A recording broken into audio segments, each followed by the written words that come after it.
চ্যানেলে আপনাকে স্বাগত।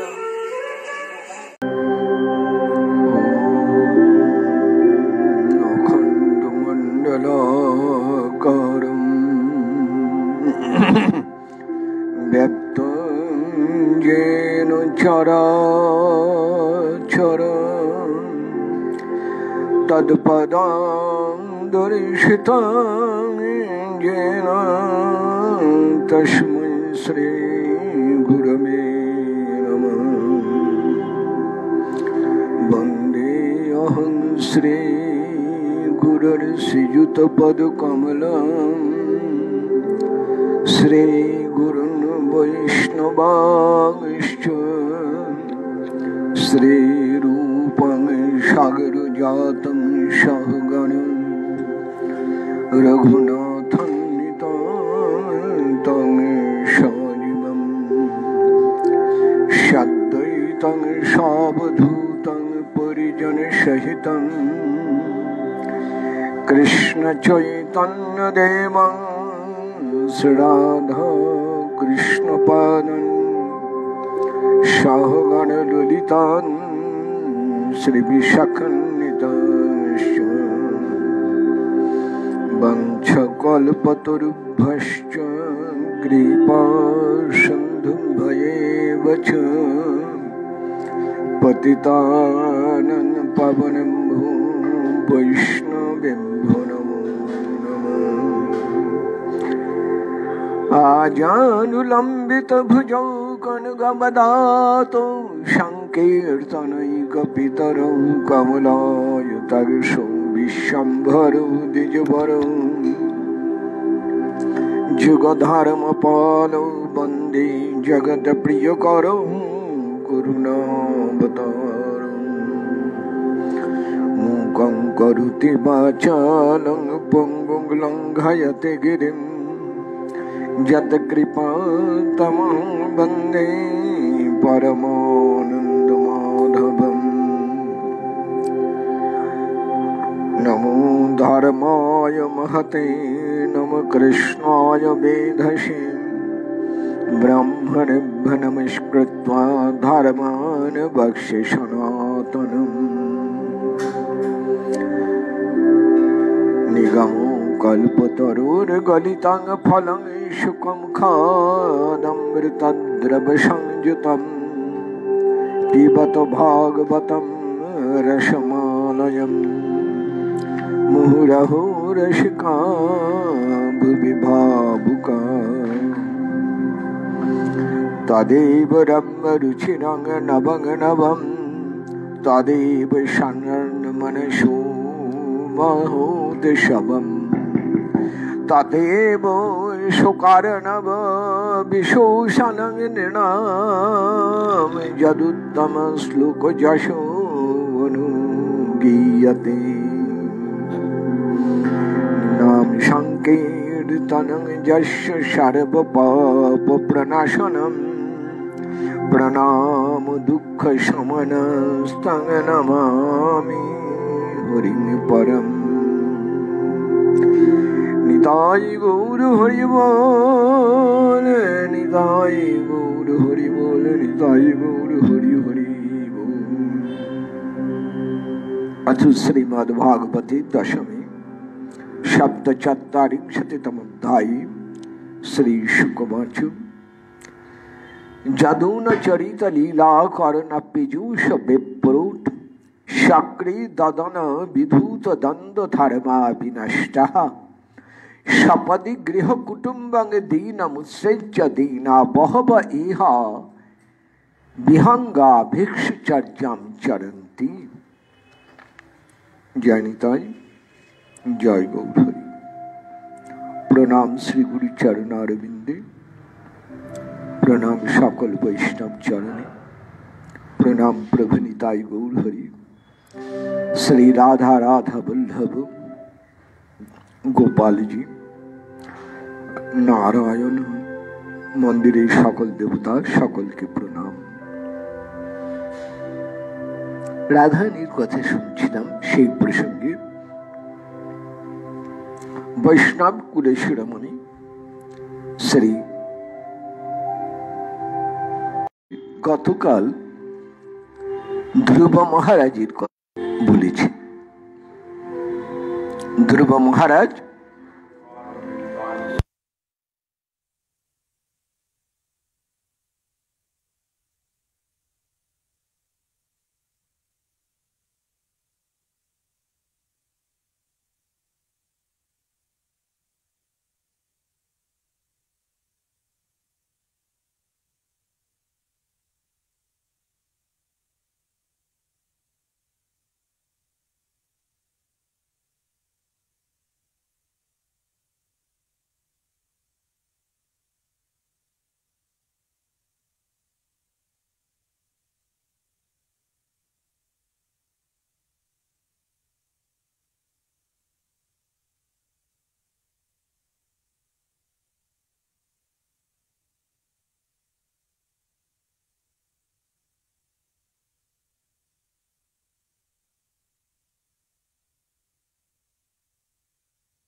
শ্রীমান অর্জুনের কাছে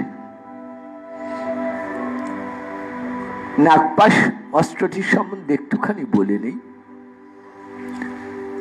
পঞ্চ পাণ্ডব যখন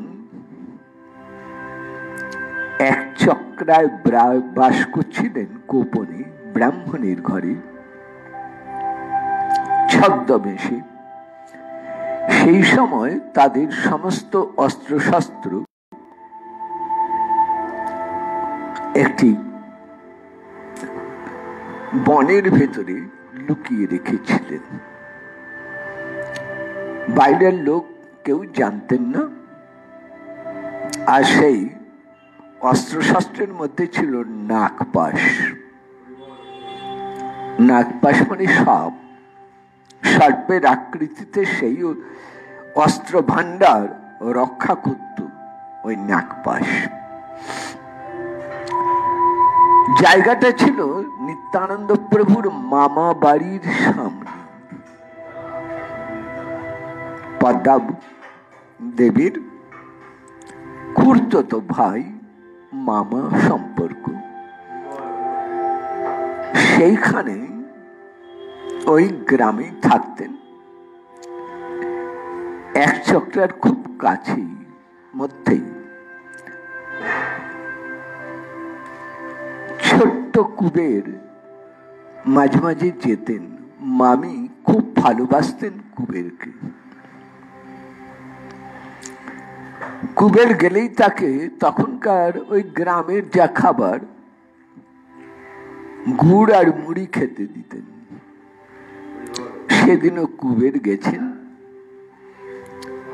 মামি জানেন ছেলেটি বন জঙ্গলে ঘুরে বেড়াতে ভালোবাসে। হ্যাঁ হ্যাঁ, লক্ষ্মণ ঘুরে বেড়াতে ভালোবাসতেন বনে বনে, তেমনি করে কুবেরও বনে বনে ঘুরে বেড়াতে ভালোবাসতেন, বনে জঙ্গলে ঘুরে বেড়াতে ভালোবাসতেন। কিন্তু ভয়ানক সাপের উৎপাত। ওই নাগপাশ সাপের রূপ ধরে কাউকে ধারে ঘেঁষতে দিতেন না। পঞ্চপাণ্ডব যখন এক চক্রা থেকে চলে যান তখন সব অস্ত্রগুলো নিয়ে যান, কিন্তু নাগপাশ রয়ে যায়।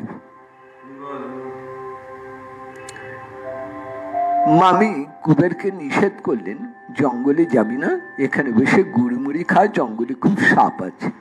মামি ঘরের কাজ করছেন। আর কুবের এক সময় ফাঁক বুঝে ওই জঙ্গলের ভেতরে গেছেন।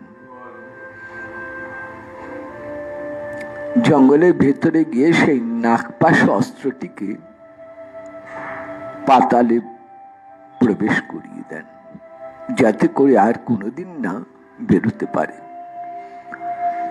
যে গর্তটি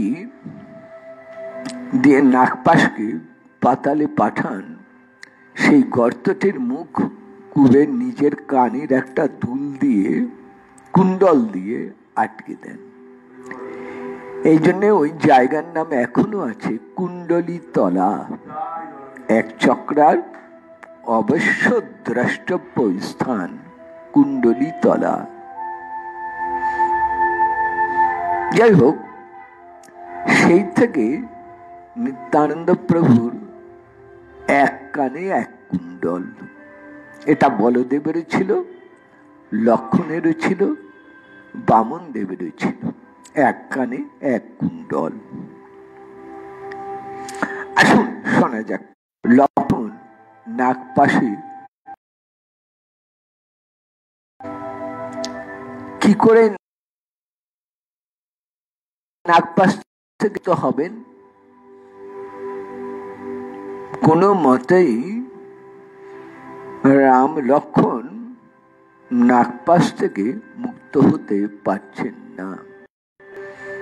মহাবীর হনুমানও বন্দী হয়ে আছেন, তারও কিছু করার নেই। তখন কেউ বলেন বিভীষণ, কেউ বলেন ব্রহ্মাজি। আমি দুটো নামই পেয়েছি, জানি না কোনটা সঠিক।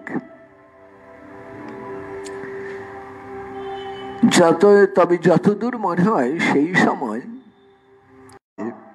বলেছিলেন, প্রভু উপায় আছে, আপনার বাহন গরুড়কে স্মরণ করুন। গরুড় এলেই নাগগুলি ভয়ে পলায়ন করবে, কারণ গরুড় ভগবানের কাছে বর নিয়েছিলেন সমগ্র নাগ হবে তার ভক্ষ। নাগ দেখলেই গরুর খেয়ে না, আর নাগেরাও সেই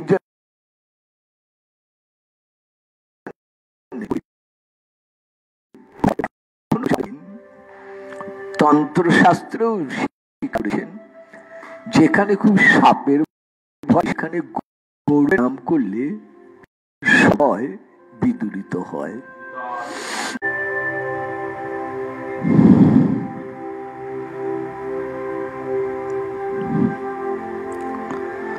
জয় নিতাই, জয় গৌর হরি।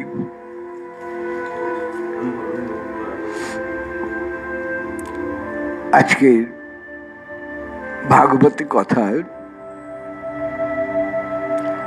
প্রভুর ইচ্ছায় যান্ত্রিক ত্রুটি বারবার ঘটে যাচ্ছে, যার জন্যে আমাদের সম্প্রচারে বিঘ্ন ঘটছে। আপনাদের অনেক অসুবিধা হচ্ছে বুঝতে পারছি, কিন্তু আমরা চেষ্টা করছি যত তাড়াতাড়ি সম্ভব আমাদের সম্প্রচার শুরু করতে।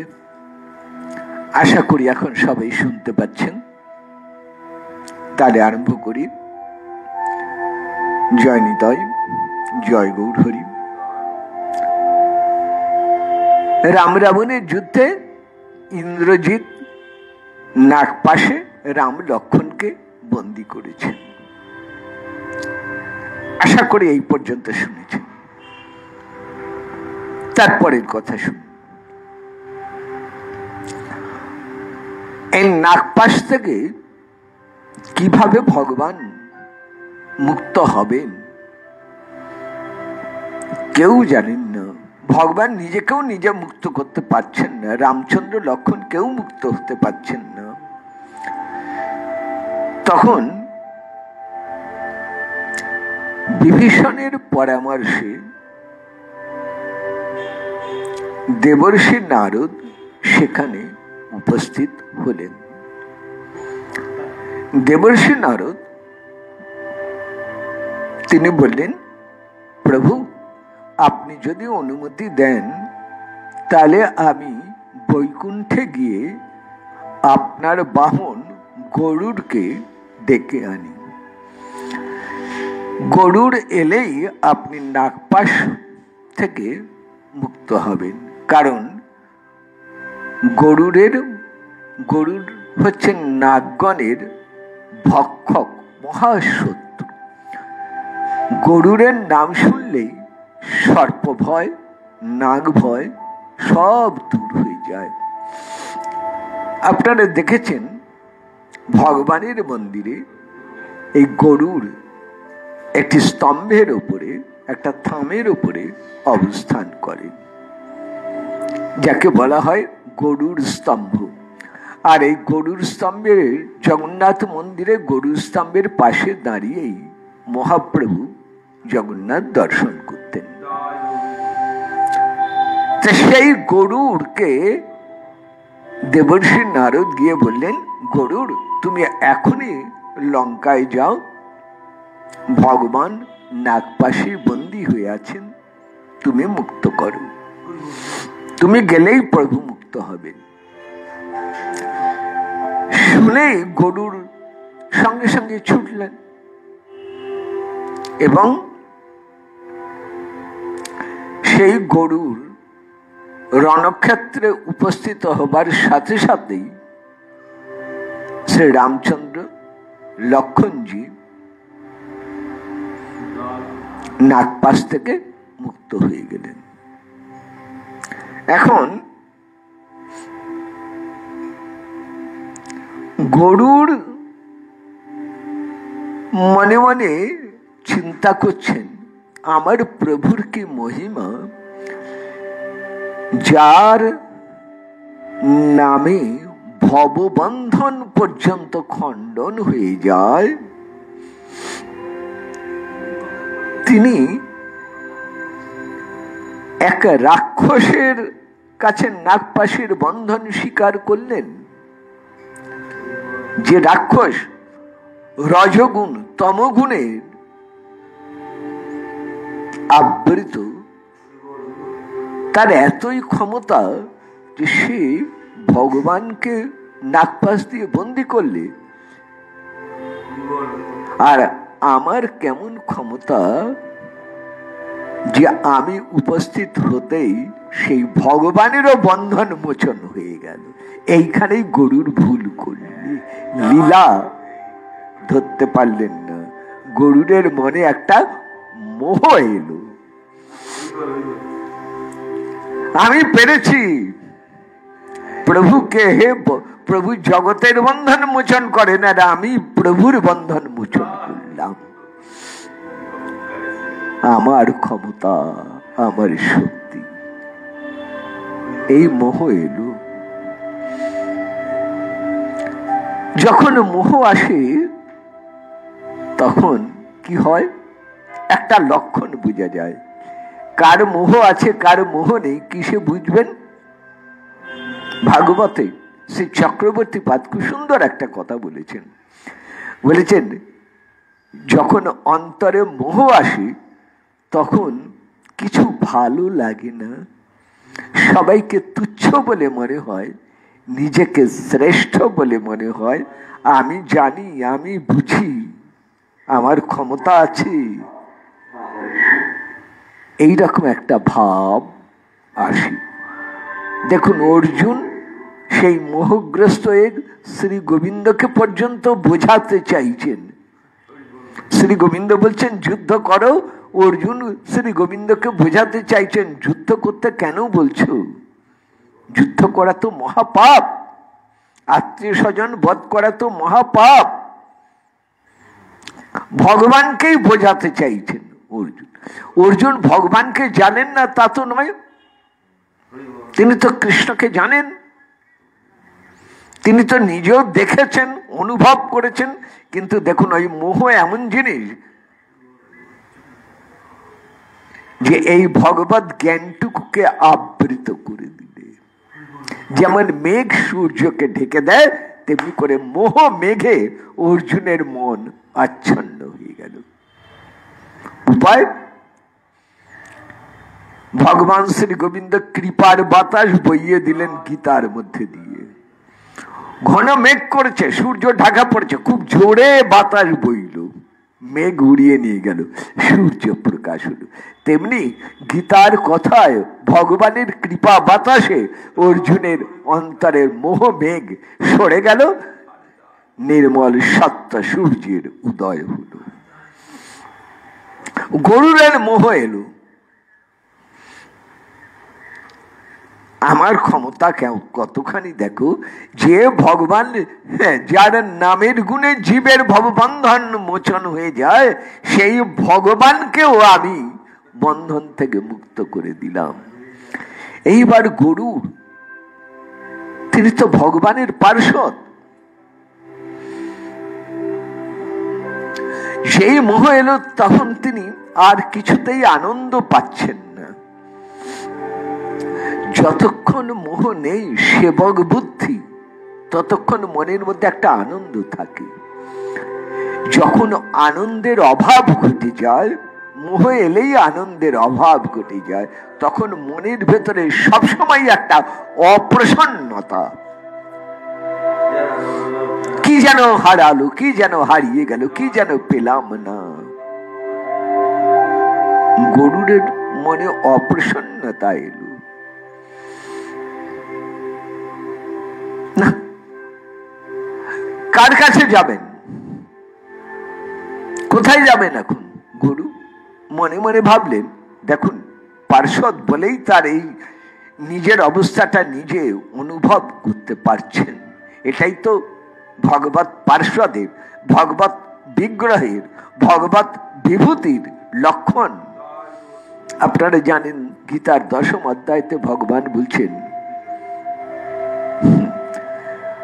সমস্ত পাখির ভেতরে আমি গরুর। কাজে গরুর হচ্ছেন ভগবানের বিভূতি। বৈনেতে অশ্চ পশ্চিনাম। কাজে তারা ভগবত শক্তি তো ভেতরে একটা রয়েছে, সেই আত্মবোধ জাগিয়ে দিলে ভগবত শক্তিটি। বললেন গরু, সেই ভেতর থেকেই যেন সারা আসছে, গরুর তুমি ভুল করেছো, গরুর তুমি ভুল করছো, তুমি মোহগ্রস্ত হয়েছো। কোথায় যাবেন? গরুর ছুটলেন পরম বৈষ্ণব মহাদেবের কাছে। বৈষ্ণবের বাক্য, বিষ্ণুর বাক্য, বিষ্ণু বৈষ্ণব এক। মনে রাখুন, বিষ্ণু বৈষ্ণব এক। তা বিষ্ণু তো এখন নরলীলায় রামচন্দ্র রূপে, তার কাছে না গিয়ে গরু বৈষ্ণবের কাছে গেলেন, কারণ তিনি বুঝেছেন বৈষ্ণবের ক্ষমতা আছে, কৃষ্ণ ভক্তের ক্ষমতা আছে। রোগ ব্যাধি, এই মোহ ব্যাধি সেই দূর করতে পারবে। মহাদেবের কাছে গিয়ে গরুর বলছেন, প্রভু আমার এরকম কেন এলো, আমার মনের মধ্যে এই চিন্তাটা কেন এলো যে আমার ক্ষমতায় আমি প্রভুকে বন্ধন থেকে মুক্ত করলাম, আমার এই মোহটা কেন এলো, আর এই মোহ থেকে আমি কি করে মুক্ত হব? মহাদেব তখন বলছেন, আহা পরম বৈষ্ণব বললেন, গরুর তুমি ভালো করেছো আমার কাছে এসেছো, আমি তোমাকে নির্দেশ দিচ্ছি, তুমি মনে রেখো তোমার ভেতরে এই যে মোহটা এসেছে, এই মোহটার কিন্তু কৃপারই একটা লক্ষণ। বাহ, কি সুন্দর মহাদেবের বাক্য! দেখুন দেখুন, অর্জুনের মোহ যদি না হতো আমরা গীতা পেতাম। অতএব এটা ভগবত কৃপাতেই এই মোহ, আমরা এটা ধরি না, বুঝতে পারি না। অর্জুন ভগবানের বিভূতি, পাণ্ডবানাং ধনঞ্জয়। কাজে তার ভেতরে এই মোহ ভগবত কৃপার কারণে, গরুরের মধ্যে মোহ ভগবত কৃপার কারণে। তাহলে বুঝে নিন, কৃষ্ণ ভক্তের যদি কখনো কোনো মোহ দেখা যায়, বুঝতে হবে তার পিছনে একটা কৃপা আছে। দেখেছেন গোস্বামীগণের ব্যাখ্যা কেমন, কলম কেমন। আজকে সারাদিন মনন করার চেষ্টা করছিলাম এই মন্ত্রটি নিয়ে। শ্রী বিশ্বনাথ চক্রবর্তী বাদের সারার্থ দর্শিনী টিকা আমার পিতা প্রভুর চরণ তলায় বসে পড়েছিলাম। তিনি নিজের হাতে আমাকে তুলে দিয়েছেন সেই গ্রন্থ শ্রীমদ্ ভাগবত, রামনারায়ণ বিদ্যারত্ন সম্পাদিত, মুর্শিদাবাদ রাজবাড়ি থেকে প্রকাশিত সেই ভাগবত আমার পিতামহ প্রভুর সংগৃহীত সেই ভাগবত পিতা প্রভু আমার হাতে তুলে দিয়েছিলেন। তার হাতে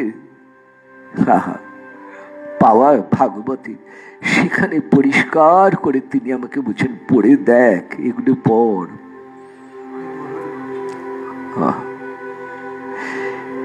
যে জায়গাগুলো পড়ে পড়ে বুঝতে পারছি না, প্রভুপাদ সেগুলো সরল করে আমার কাছে বলে দিচ্ছেন, বুঝিয়ে দিচ্ছেন। দেখুন, সেদিন একটা কথা বাবা যখন বুঝিয়ে দিলেন, তখন বুঝলাম বিশ্ববিদ্যালয়ের পড়াশুনো দিয়ে ভাগবত বোঝা যায় না। সেখানে তত্ত্বজ্ঞানের বড় অভাব, মাধুর্যের বড় অভাব। ম্যাপ দেখে যেমন নদীর ধারণা হয় না, ধারণা হয় কিন্তু নদী দেখা হয় না, তেমনি ওই বিশ্ববিদ্যালয়ের পড়াশুনো দিয়ে একটা প্রাথমিক ধারণা তৈরি হয়, কিন্তু ভাগবত বোঝা যায় না। এই জন্যই মহাপ্রভু বলেছিলেন, ভাগবত পড়ো গিয়া বৈষ্ণবের স্থানে। তা আমার পরম সৌভাগ্য, বাবা আমাকে নিজের সেই জায়গাগুলো পড়িয়ে দিয়েছেন। এই সারার্থ দর্শনী টিকাটি পিতাপ্রভু বাবার অত্যন্ত প্রিয় বিষয় ছিল। তিনি প্রায় আমাকে বলতেন, এটা ভালো করে পড়, এটা ভালো করে বুঝে দেখ। না বুঝতে পারলে বুঝাতেন। আজকে সেই অভাবটা বড় অনুভব করছে। আসুন আবার ফিরে যাই প্রসঙ্গে। তো মহাদেব বলছেন, গরুর তোমার যে মোহ হয়েছে, তুমি ধরতে পারছো না। তুমি ভাবছো তোমার ভেতরে রজগুণের কারণে, তমগুণের কারণে বুঝি তোমার ভেতরে মোহ এসেছে, তা কিন্তু নয়। এই মোহ রজগুণের কারণে নয়। আপনারা গীতার গুণত্রয় বিভাগ যোগে দেখবেন, এই রজগুণ থেকে লোভ, মোহ এগুলোই আসে। রজগুণের কারণে হয়নি, কারণ তুমি তো ভগবত পার্ষদ। তোমার ভেতরে এই 3 গুণ তো থাকতে পারে না। তুমি তো ভগবানকে পিঠে বহন করছো, তুমি তো তার চরণ স্পর্শ পাও সর্বক্ষণ। তোমার ভেতরে কেন আসবে মোহ? আসতেই পারে না। তাহলে এই যে মোহটা এসেছে, বুঝতে হবে এটা হচ্ছে তার কৃপা। কিরকম? এই দেখুন না, পুতনা ছদ্মবেশ ঢুকে, ছদ্মবেশ ধরে গোকুলে প্রবেশ করলেন, নন্দ ভবনে এসে দাঁড়িয়েছেন। এখন কথা হচ্ছে, রাক্ষসী মায়া কি তাহলে কৃষ্ণ ভক্তকে ভুলিয়ে দিতে পারে? কেউ ধরতে পারলে না। তাহলে রাক্ষসী মায়ার এমন প্রভাব যে কৃষ্ণ ভক্ত যারা, কৃষ্ণের নিজজন যারা, পার্ষদ যারা, তারা ওই রাক্ষসী মায়াতেই ভুলে গেলেন। ধরতে পারলেন না। বললেন না না, এইখানে বিশ্বনাথ চক্রবর্তী পাদের সুন্দর ব্যাখ্যা দেখুন কি বলছেন। বললেন না না, রাক্ষসী মায়াতে তারা আবৃত নন, তারা আবৃত যোগ মায়া, তারা কৃপা। কেন? গোপাল মনে মনে ভাবলেন, আমার কৃষ্ণ ভক্ত, আমার পার্ষদ গণেশ কাছে, আমার পরিকর গণের কাছে, আমার আত্মীয় স্বজনের কাছে ওর এই রাক্ষসী রূপ আবৃত থেকে ওর এই মাতৃরূপটাই প্রকাশ হোক, তবেই তো আমাকে কোলে নিতে পারবে, আমি ওর কোলে যেতে পারবো। তাহলে এর মূলে একটা কৃপা। কৃপা না থাকলে ব্রহ্মাদি দেবী যারে ধ্যানে নাই পায় তারে কোলে তুলছেন, পুতনা বুকে ধরছেন, স্তনপান করাচ্ছেন। তাহলে কত কৃপা হয়ে গেছে আগেই দেখুন দেখি। গোকুলে বৃন্দাবনে যেখানে তার কৃপা না হলে কেউ প্রবেশ করতে পারে না নিজের ইচ্ছায়, সেখানে পুতনা রাক্ষসী পুতনা ঢুকলো কি করে? নিজের ইচ্ছায়। কংস পাঠিয়েছে না, কৃষ্ণ কৃপাই তাকে টেনে এনেছেন।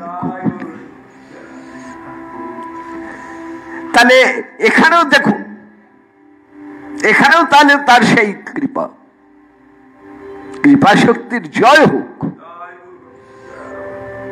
তাহলে কৃষ্ণ ভক্তের ভেতরে যদি কখনো কাম ক্রোধ লোভ মোহ মদ মাৎসর্য দেখেন, তা জানবেন তার পিছনে একটা কৃপা আছে। আমাদের ভেতরে যখন কাম ক্রোধ লোভ মোহ মদ মাৎসর্য দেখা যায়, সেটা হয় 3 গুণের কারণে, সত্য রজতমের কারণে। আর কৃষ্ণ ভক্তের ভেতরে যদি কখনো এই বিকার দেখা যায়, জানবেন সেটা হচ্ছে তার কৃপার কারণে। কি অপূর্ব অভিনব সিদ্ধান্ত দেখুন। কারণ কৃষ্ণ ভক্ত চিন্ময়, কৃষ্ণ ভক্ত তো কখনো জড় জগতের নয়। তাই জড় জগতের কোন প্রভাব কৃষ্ণ ভক্তের উপরে থাকে না, সে ত্রিগুণাতীত হয়ে আছে। আসুন শোনা যাক এই অভিনব রহস্য গোস্বামীগণ ব্যক্ত করেছেন, কলম ধরে লিখে দিয়েছেন বলেই আমাদের সব ভুল ধারণা দূর হয়ে গেল। তাহলে মহাদেব গরুরকে বলছেন, গরুর তখন কাঁদছেন মহাদেবের কাছে বসে, যে আমি ভগবানের সেবক হয়েও আমার মোহ এলো, ভগবানের চরণ স্পর্শ পেয়েছি আমি, তা সত্ত্বেও আমার মোহ, আমি সেবক, এই অভিমান, এই অহংকার, এই মোহ আমার ভেতরে এলো। আত্মগ্লানিতে গরুর কাঁদছেন। মহাদেব সান্ত্বনা দিচ্ছেন, বলেন গরুর ভয় নেই, চিন্তা করো না, তোমার এই মোহ তোমার উপকারী করবে।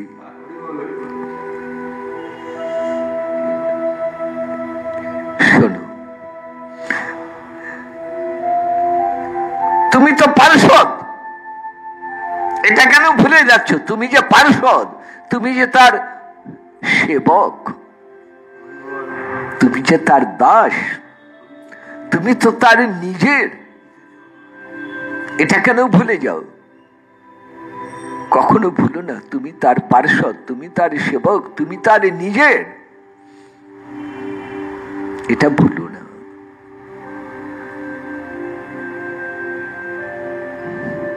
শোনো কি কৃপা করেছেন জানো? তুমি ভগবানের স্পর্শ পেয়েছ, আস্বাদন পাওনি। আবার বলি, ভগবানের স্পর্শ পেয়েছ, আস্বাদন পাওনি। কালকে বলেছিলাম এক টুকরো আখ, খুব মিষ্টি আখ, খুব ভালো জাতের আখ, এক টুকরো আখ, এই আখ যদি একটি শিশুকে দেন যার দাঁত নেই, অথবা এক বৃদ্ধকে দেন যার দাঁত নেই, তাকে যদি ওই আখের টুকরোটা দেন, সে ওই রস আস্বাদন করতে পারবে? পারবে না। জিভ দিয়ে চাললে কি হবে? রসের আস্বাদন হবে? হবে না। তেমনি ভগবানের স্পর্শ পাচ্ছেন, ভগবানের সেবা করছেন, আস্বাদনটা কই? নাম জপ করছেন, বেশ, খুব ভালো, 1 লক্ষ নাম জপ করছেন, 2 লক্ষ নাম জপ করছেন, আস্বাদনটা কই? নাম রসের আস্বাদনটা কই? এই আস্বাদনের ব্যাপারটা শ্রী চৈতন্য চরিতামৃতে মহাপ্রভু বলছেন, মোর মনি সান্নিপাতি সবপিতে করে মতি দুর্দৈব দৈব না দেয় এক বিন্দু। একটা অসুখ আছে, প্রাচীন নাম সান্নিপাতিক রোগ। এই অসুখটা হলে রোগী খুব জল খেতে চায়, জলের জন্য ছটফট করে, কিন্তু ডাক্তার বাবু জানেন জল খেলেই রোগী মরে যাবে। যাতে করে আমি শুনেছিলাম বাবার কাছে যে এই অসুখে এমন হয় যে টয়লেটে গিয়ে সেখান থেকে জল তুলে পর্যন্ত রোগী খেতে যায়, কারণ বাইরে জল দেবে না, ওইখানে টয়লেট করার নাম করে সেখানে গিয়ে সেখান থেকে জল তুলে খেতে চায়। পাছে রোগী কোন ক্রমে জল খায়, সেই জন্য তার হাত পা বেঁধে রেখে দেওয়া হয় যাতে করে সে জল না। ওই রোগে জল তার কাছে প্রাণহানিকর। মহাপ্রভু বলছেন আমার মনে সেই রোগ, কেমন আমি কৃষ্ণ মাধুরী আস্বাদন করতে চাই, কৃষ্ণ মধুর মধুরতম, কিন্তু আমি আস্বাদন করতে চাই। আস্বাদন করব কি? বিধাতা আমার কপালে আস্বাদন করার লিখে নাই। আমি কৃষ্ণ দর্শন করলাম, কৃষ্ণকে ছুঁয়ে দেখলাম, পুতনা তো কোলে তুলে নিলে, স্পর্শ পেলে, কিন্তু কৃষ্ণ মাধুর্য আস্বাদন করতে পারলে কি? না, সে তো পারিনি। আর সেই আস্বাদনটি করাবার জন্য শ্রী গোবিন্দ তাকে ধাত্রী গতি দান করলেন, নিত্য লীলায় বসে সে আস্বাদন করবে। প্রকট লীলায় আস্বাদন হলো না, বুঝে নিন। প্রাপ্তির বড় কথা নয়, আস্বাদন করতে পারাটাই বড় কথা। ধরুন একটা তুলনা দিই, এই চক্রবর্তী পাদের কলম ধরে বলি,